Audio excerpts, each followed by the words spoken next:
Amém? Lucas capítulo 22, do verso 39 ao 46, que diz o seguinte: E saindo, foi como costumava para o Monte das Oliveiras, e também os seus discípulos o seguiram. E quando chegou àquele lugar, disse-lhes: Orai, para que não entreis em tentação. E apartou-se deles cerca de 1 tiro de pedra. E pondo-se de joelhos, orava, dizendo: Pai, se queres, passa de mim este cálice. Todavia não se faça a minha vontade, mas a tua. E apareceu-lhe um anjo do céu, que o fortalecia. E posto em agonia, orava mais intensamente. E o seu suor tornou-se em grandes gotas de sangue, que corriam até o chão. E levantando-se da oração, veio para os seus discípulos, e achou-os dormindo de tristeza. E disse-lhe: Por que estáis dormindo? Levantai-vos e orai, para que não entreis em tentação. Falar sobre Jesus, para mim sempre arde o coração e queima, né? Porque como é que eu posso falar de uma pessoa tão importante e tão maravilhosa que mudou a vida de uma pessoa tão pequena e tão pecadora? Falar sobre Jesus traz para mim um temor e um tremor tão grande, que eu estou falando não só de uma pessoa simples que veio como homem, mas estou falando de um libertador não só de Israel, mas o libertador da minha e da sua vida. Quando eu falo de Jesus, parece que o coração acelera ainda mais, porque é alguém que mudou a minha história, mudou a sua história, e a gente não merecia nada do que ele fez. Ele foi moído pelas nossas culpas, carregou as nossas iniquidades, veio de uma forma simples, humilde. O seu trono foi uma manjedoura, o seu reinado foi nas ruas pregando o evangelho que ele havia trago. Ele não trouxe um evangelho qualquer. O objetivo dele não era simplesmente salvar só uma pessoa porque aquela pessoa estava elegante e bonita, não. Ele veio salvar uma humanidade que não tinha condições nenhuma de ser salva por si mesma. Mas ele veio para cumprir o propósito e fazer com que a palavra da verdade habitasse em nossos corações e fizesse que nós fôssemos transformados por ela. Quando olhamos para Jesus, se nós pudéssemos talvez olhar para ele com nossos olhos físicos, nós não veríamos aparência nenhuma nele. A Bíblia nos relata que ele não tinha aparência e nem formosura. E muitas pessoas confundiam a mente porque esperavam uma promessa de um rei que viria num cavalo branco, um rei que se assentaria no trono de majestade, um rei que viria de uma linhagem real, mas Jesus foi totalmente ao contrário disso. Porque o reino dele não era desse mundo. Ele não veio reinar na humanidade, ele veio reinar eternamente nos céus e na terra e debaixo da terra. E não era um reino corruptível, mas era um reino incorruptível, onde nem a morte alcançaria esse reino. Quando olhamos para a história de Jesus, nascido em uma manjedoura, lugar simples, numa cidade simples, cresceu em uma cidade pequena, a sua linhagem real ele não tinha. Ele veio concebido pelo Espírito por Maria e José. Antes mesmo de nascer, teve que fugir da sua cidade porque foi jurado. Eles queriam matar aquele que haveria de nascer e transformar a sua vida e a minha vida também. Foi um carpinteiro, teve que aprender os ofícios da profissão de seu pai.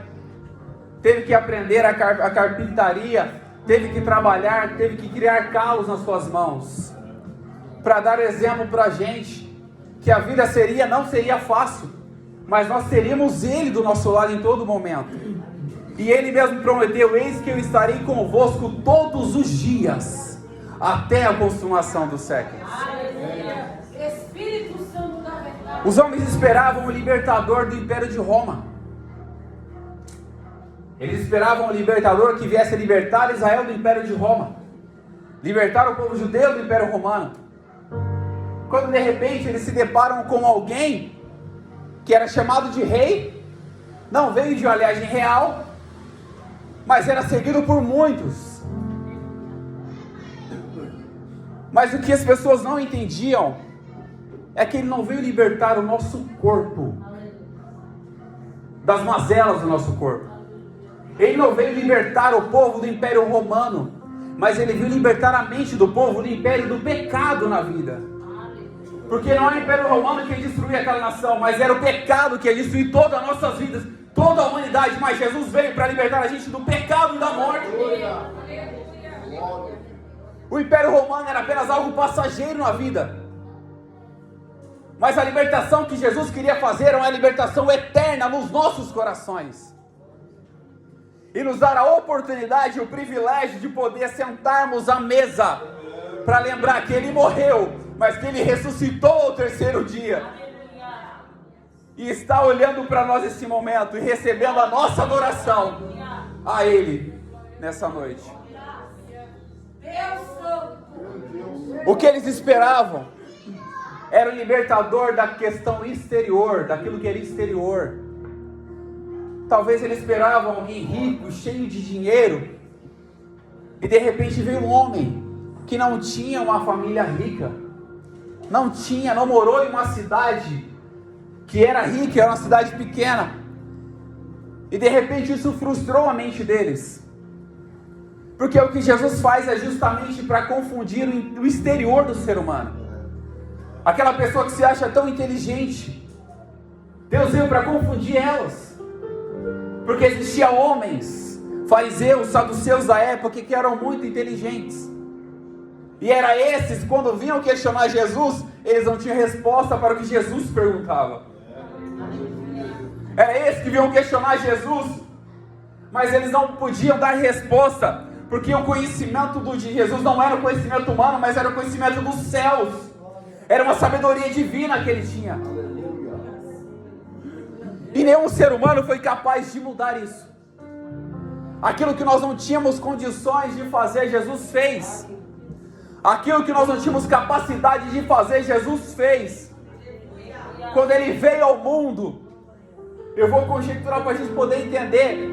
Quando Ele veio ao mundo, Ele falou: a cruz que aqueles homens não podem carregar, eu vou carregar. Aquela coroa de espinho que eles não vão suportar, nem um pingo, nenhuma picada de espinho na cabeça, eu vou colocar na minha. Aquele castigo de destruição que o pecado ia trazer na vida deles, eu não vou deixar. Eu vou levar sobre mim essas iniquidades. E esse castigo que era para eles, eu vou levar. Eu vou com minhas pisaduras até a cruz. Mas eles não vão, porque eu vou no lugar deles. O que eles não podem fazer, eu faço. E era essa pessoa que confundia a mente dos outros, porque eles esperavam aquela pessoa tão importante, mas esqueceram que Jesus não veio mudar o exterior, mas a mente do ser humano. Aleluia. Ele veio mudar a nossa mente. Jesus, uma certa feita, em uma oportunidade que ele tinha, muitas pessoas começaram a observar e falar: nossa, aqueles homens estão comendo isso, estão comendo aquilo, mas não pode comer isso, não pode comer aquilo, estão se contaminando. Jesus responde para eles: o que contamina o homem não é o que entra, mas é o que sai. Era o que Jesus estava tentando explicar para eles. Eu não vim libertar aquilo que entra na sua vida, mas aquilo que você quer, que sai da sua vida. Aqueles pensamentos ruins, aquela abertura da sua mente para coisas ruins. Porque o pecado começa na nossa mente. A destruição começa na nossa mente. Uma mente desestabilizada emocionalmente, o inimigo vai trabalhar. Eu, uma certa feita, tive a oportunidade de ouvir o irmão pregando, eu achei tão interessante aquilo. O diabo não pode destruir a sua vida, mas ele pode te convencer a tirá-la. Porque ele não tem poder sobre a sua vida. Ele não tem poder para destruir a sua vida. Ele não tem poder para acabar com o seu relacionamento com Deus. Ele não tem poder para acabar com o seu futuro. Mas ele pode te convencer a fazer isso.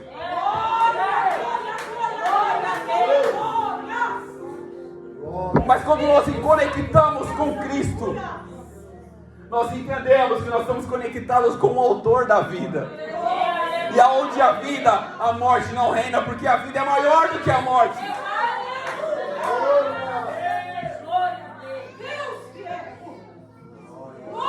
Jesus veio nos fazer entender isso. Que a contaminação interna exala para fora e destrói a nossa vida. Nós precisamos cuidar daquilo que é interior, que é onde o Espírito habita. Jesus não veio mudar a vida financeira de ninguém. Ele não veio falar para os discípulos: agora eu vou dar para vocês riquezas, porque eu sou o dono da riqueza. Mas ele falou: eu vim dar para vocês uma mente livre, porque para a liberdade que eu vos libertei, e não vos prenda a um jugo de escravidão novamente. Eu vim trazer para vocês uma mente livre. Ele veio trazer para nós um coração santo, purificado pela palavra, para que nós não nos afundássemos mais no pecado, mas vivêssemos a sua vida em nós.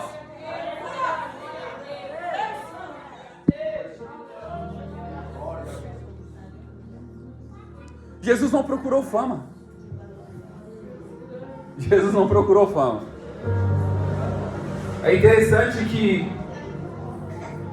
com todo o poder que ele tinha, com toda a autoridade que ele tinha, com toda a autonomia que ele tinha, ele era dono de tudo, de toda a riqueza. Mas ele não procurou fama nenhuma nesse mundo. Ele não quis mostrar para ninguém que ele era importante, porque ele sabia quem ele era. Aleluia. Glória a Deus. E não é diferente o exemplo de Jesus para nós. Não queira se mostrar importante. Só você precisa saber o que você é. E às vezes nós queremos mostrar para as pessoas. E Jesus não mostrou. No entanto, em João no capítulo 6, verso 15, sabendo, pois, Jesus que eles haviam de vir para arrebatá-lo, para o fazerem rei, o que ele fez? Ele fugiu. Porque ele sabia que o reino dele não era um reino que iria acabar, mas era um reino que iria continuar eternamente. E hoje, mais de 2000 anos, esse reino continua nas nossas vidas e no nosso coração. Hoje, mais de 2000 anos, aquele mesmo Jesus que falou que o reino dele não era deste mundo, que reinou naquela época, mesmo não sendo coroado como rei, mas com a coroa de espinhos, ele ainda reina em nossas vidas. Ele ainda faz morada no nosso coração. Ele ainda transforma, cura, restaura, liberta, e ainda vai levar a gente para o céu. É esse Jesus que eu falo nessa noite. Não é um homem qualquer. No entanto, quando ele morreu, ressuscitou ao terceiro dia, como ele havia prometido,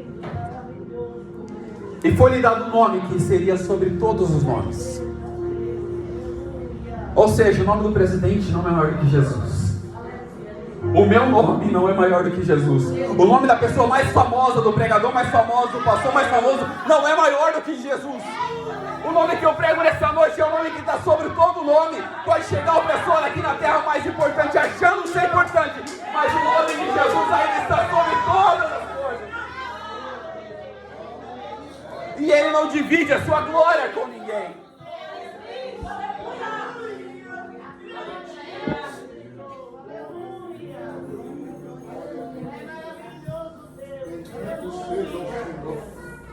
Glórias a Deus.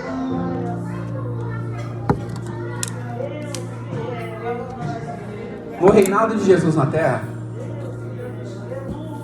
ele fez uma coisa tão interessante.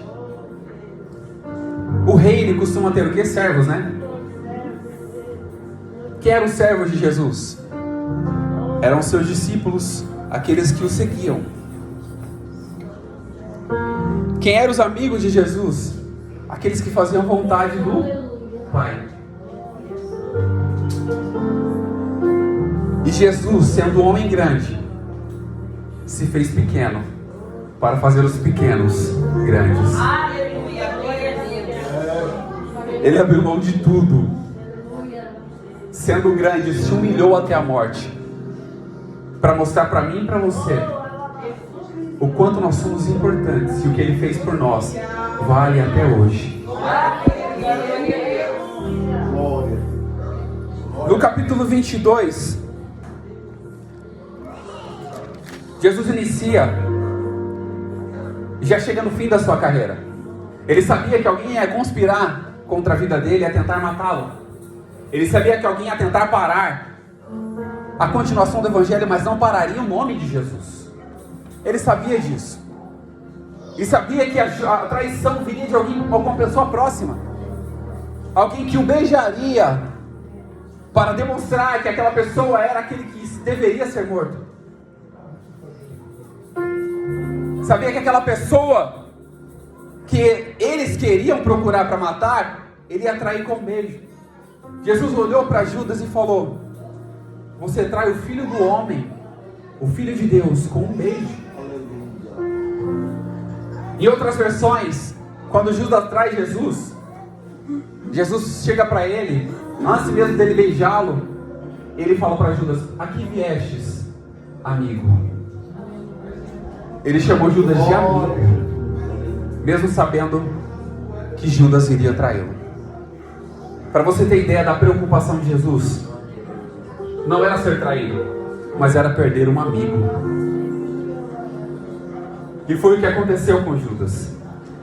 Jesus, chegando, sabia que aconteceria com ele. Ele sentou na última Páscoa para poder comer. E ele fala para os discípulos: eu desejei muito comer convosco essa Páscoa antes que eu padeça. Ele desejou se reunir com os discípulos antes que ele pudesse ser traído e conduzido até a morte. E naquela Páscoa houve uma discussão entre eles, quem seria o maior.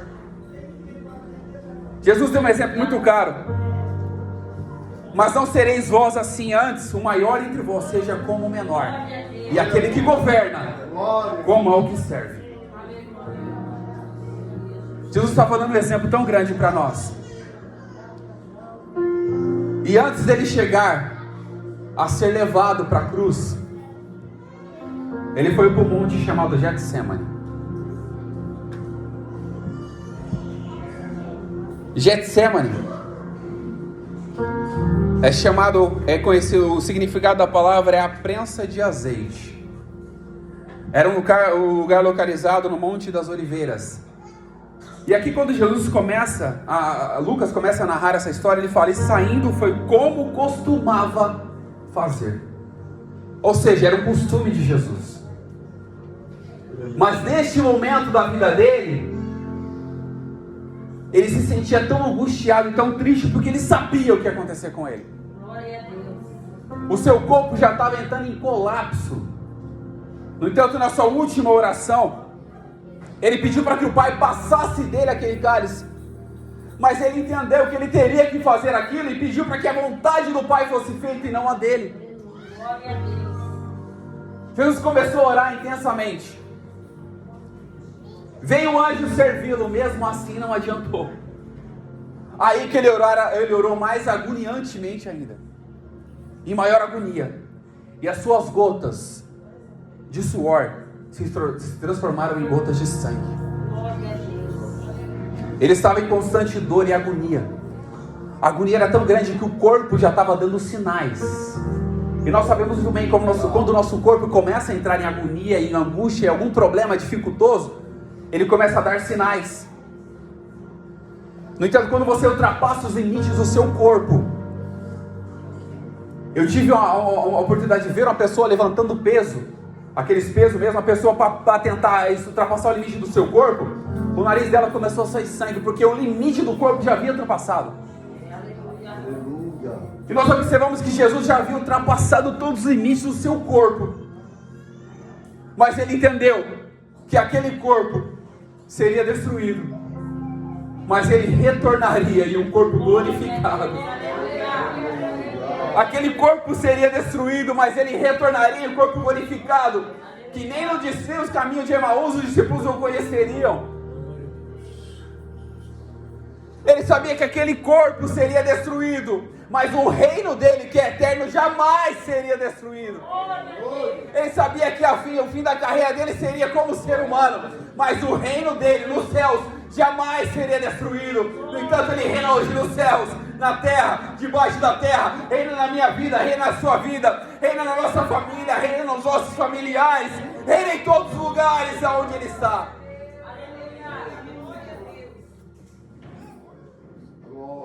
E mesmo posto em tanta agonia, e o seu suor transformando em sangue, Ele voltou e falou para os seus discípulos, encontrou-os dormindo. Falei, vocês precisam acordar, e vocês precisam orar, para que vocês não entrem em tentação.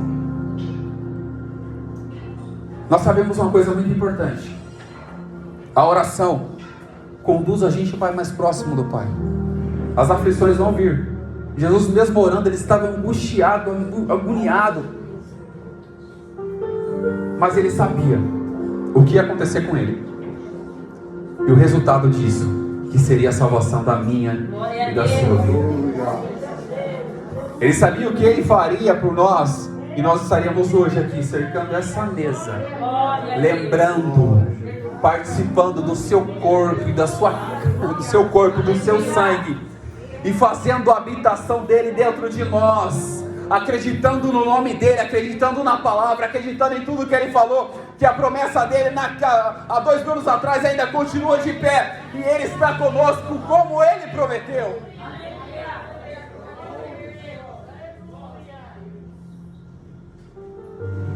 Depois de tudo isso, ele foi levado. Isaías fala como ovelha muda ao matadouro, mas ele não abriu a sua boca.